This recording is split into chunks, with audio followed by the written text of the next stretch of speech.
The appeals and plans presented today by UN agencies on behalf of the humanitarian community provide a platform to help us restore the dignity and hope for the Syrians.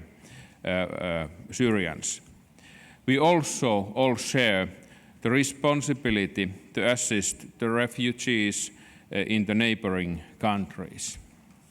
Based on our national development plans and the about 50% of the refugees who are in the neighbouring regions, neighbouring countries, are actually below 18 years, so children. If a child misses a whole school year, it usually has a permanent effect. I was actually happy to see maybe a bit more optimistic now than a day ago about the possibilities of private sector to engage more to this kind of development. There are many innovations also from Finnish business life, especially when it comes to water, energy, education innovations, which are segments where we are strong here in the Nordic countries. Coming from, and we've come a long way. One of my last visits to Syria, I met one of our students. She's a 12-year-old girl in one of the camps south of Damascus. Her name is Rana. She was very badly injured in a car bomb attack when she was going to the market one day in her community. And she sat in her little wheelchair, and I have to say I found it very difficult to find the right words to say to her, to just give her words of encouragement or strength.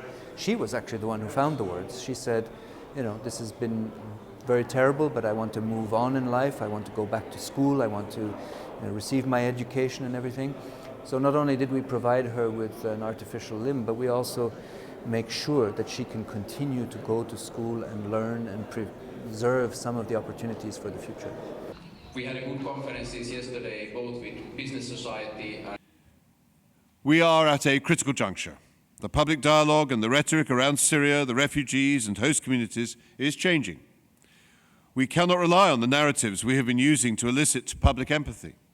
Above all, we cannot let an erroneous perception that the crisis in Syria is somehow over distort the reality that the crisis remains widespread, severe, and ongoing for millions of Syrians. And it will do, even if a lasting peace was to break out today. This is a crisis that continues to test our shared humanity and our commitment to the protection of those in dire need in horrific circumstances. Healthcare, education, waste management. The persistence of those vulnerabilities, linked with the potential that the political process will not make sufficient progress, will protract a context which is exactly the same context in which many people 1 or 2 years ago decided that it was necessary for them to move on, to move to Europe. Those conditions are still there if we don't address them urgently.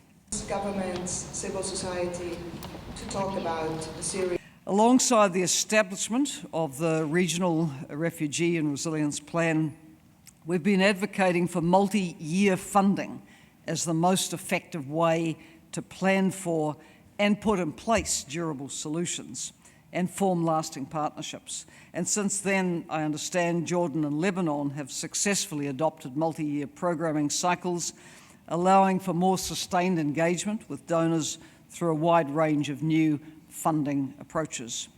Now 17 donors are supporting multi-year funding, and 13 of them have already confirmed contributions for this year.